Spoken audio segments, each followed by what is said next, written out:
Thank you, David. Is this on? Yeah.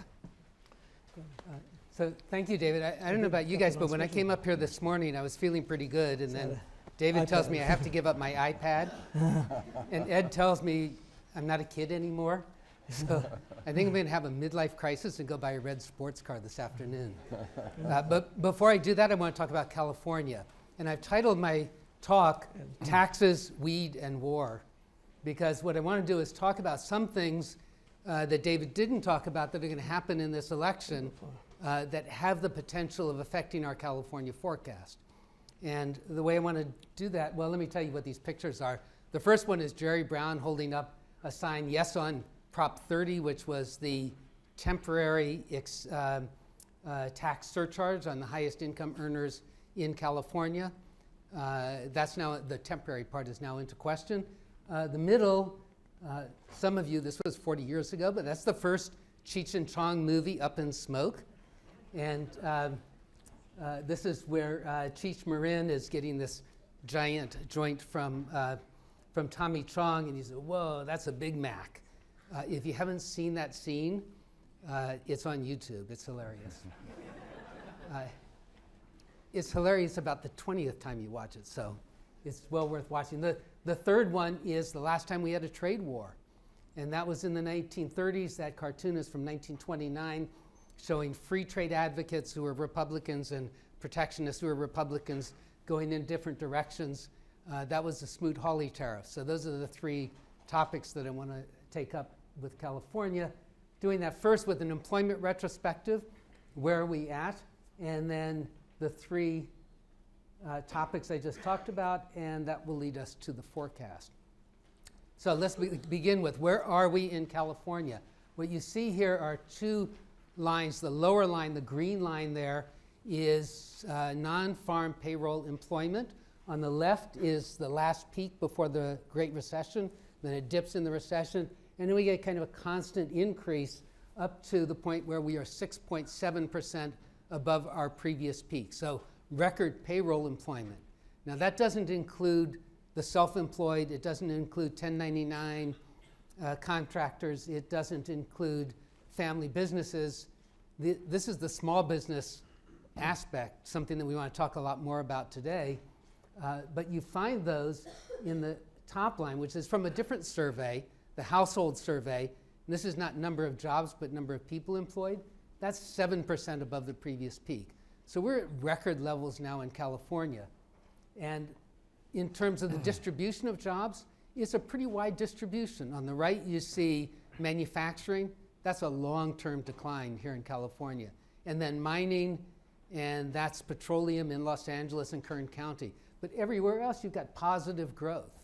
And over on the left-hand side is healthcare and social security, social services, leisure and hospitality, professional, scientific, and technical services, education, and construction. A mixture of average high-wage and average low-wage sectors, so pretty widely distributed in terms of sectors. Geographically, it's also widely distributed. Of course, Silicon Valley is over on the right at double the US rates. The US is in red there, but kind of all throughout California, Sacramento and the Delta, the Inland Empire, Orange County, San Diego, all growing faster than the US. Los Angeles, about the same as the US. The only kind of laggards are the sort of more sparsely populated Jefferson, which we're going to talk about when we get to the marijuana proposition, and the last one, the Mid-Coast, which seems to be lagging of late.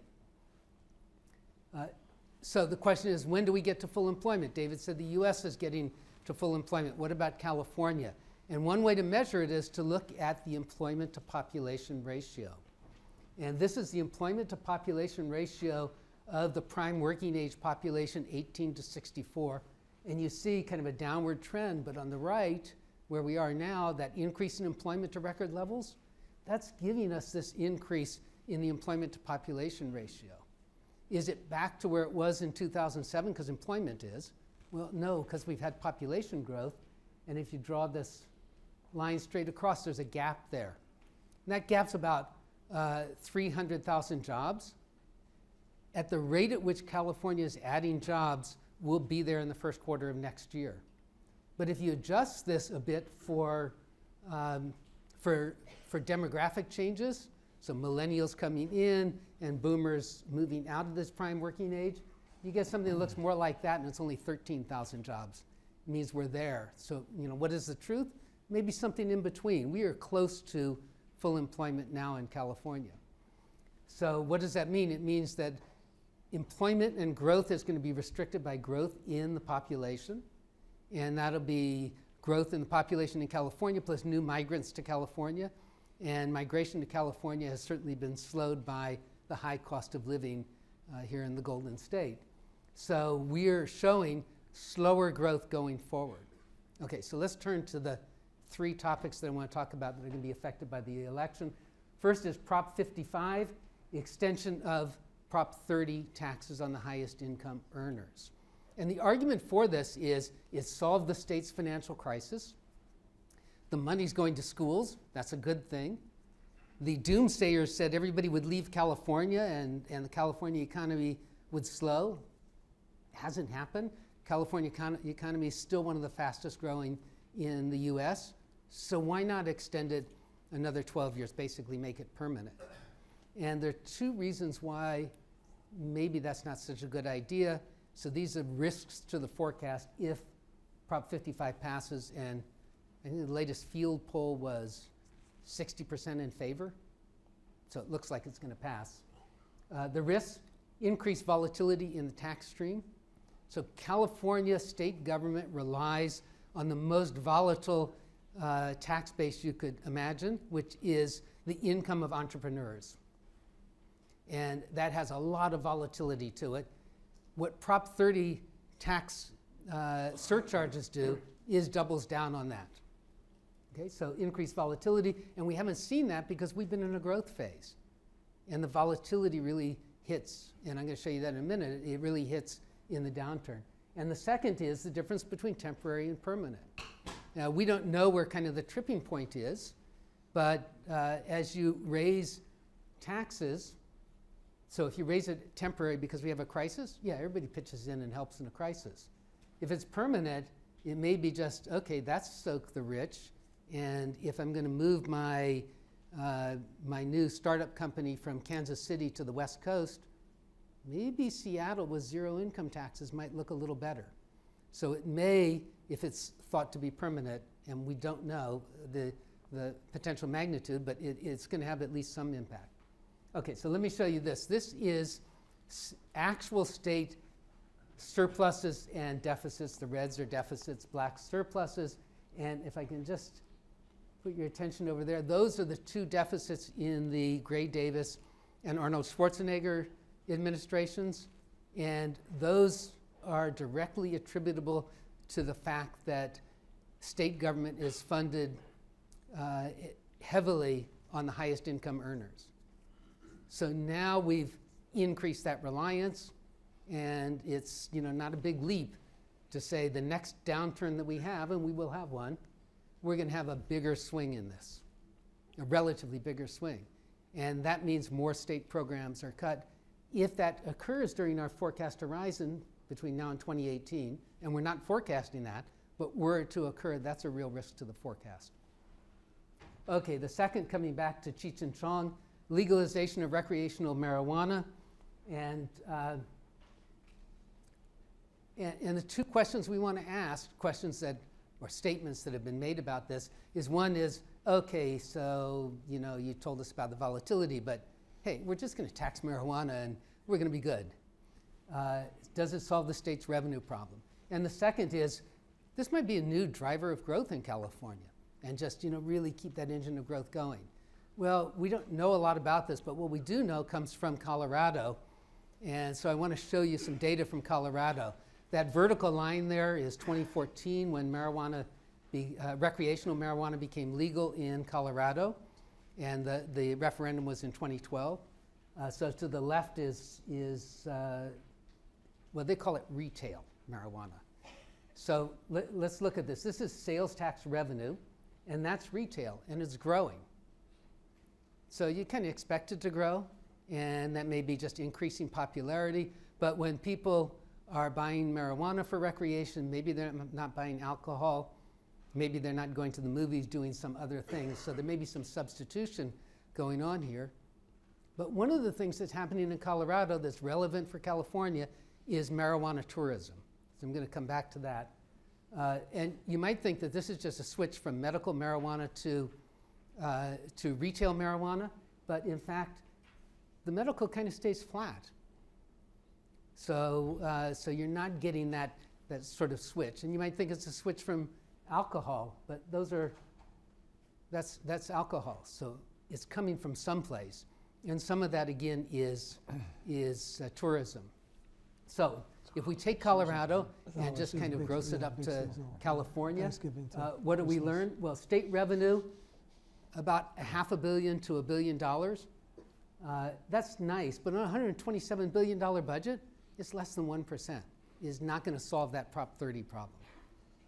In terms of employment, so that's a wide range, 28,000 to 130,000 new jobs. Some of that is just gross jobs. There's going to be substitution going on. It's mostly retail and spread out all over. It's a small percentage of state employment in an economy that has 18 million jobs. But for the Emerald Triangle, it could be important, particularly with marijuana tourism. Okay, so everyone knows what the Emerald Triangle is, right? Yeah. No, lots of head shaking, no. So that's Humboldt and Mendocino and Trinity counties. And so they've already had conferences on this of marijuana tourism a la Sonoma and Napa wine tourism. That's right. This is, you remember that Jefferson wasn't growing as fast as the US, so it may help some parts of California, but in the aggregate, pretty small. It's about a $5 billion industry in a $2.5 trillion economy. Okay, now turning to trade wars. National economy affected by a trade war. David talked about that. I want to just look at one industry in California, and there'll be many that'll be disproportionately affected by a trade war because California is more dependent on international trade than most other states. But I want to just look at and simulate in our model a reduction in logistics employment. So that would hit Los Angeles and the Inland Empire. And I did it in two ways, one 5% and the other 9.4%. 9.4% is the reduction that we experienced with the collapse of trade in the Great Recession. And that simulation resulted in somewhere between about 0.3% to 0.7% reduction in employment growth and about 0.2% reduction in income. So it's relatively small, except this is incremental to all of the other contractions that would happen in a trade war. So what do we make of this in terms of implications? Full employment any day now. Slower growth because it's going to be a constrained economy, constrained by growth in the labor force. And the risks are the potential for a significant downside if Prop 55 passes, not much upside if Prop 64 passes, although many people might not notice that very much if it passes. And California will be hit harder in a trade war if we get a trade war-induced recession. Okay, so that brings us to the forecast. We've got 2.6% growth in employment this year, then slowing to 1.6 and then to 1.1. And sometimes I get asked, why is the California economy slowing down? What's wrong? It's not wrong, it's right. We're getting to full employment. So we don't have this pool of labor to soak up, and so this is kind of a more normal growth rate dependent on growth in the labor force. With the unemployment rate at 5.4%, just marginally higher than the US, and California is usually a little higher than the US. So that's the California forecast, and now what I'd like to do is turn it over to William, who's going to talk about forecasting elections.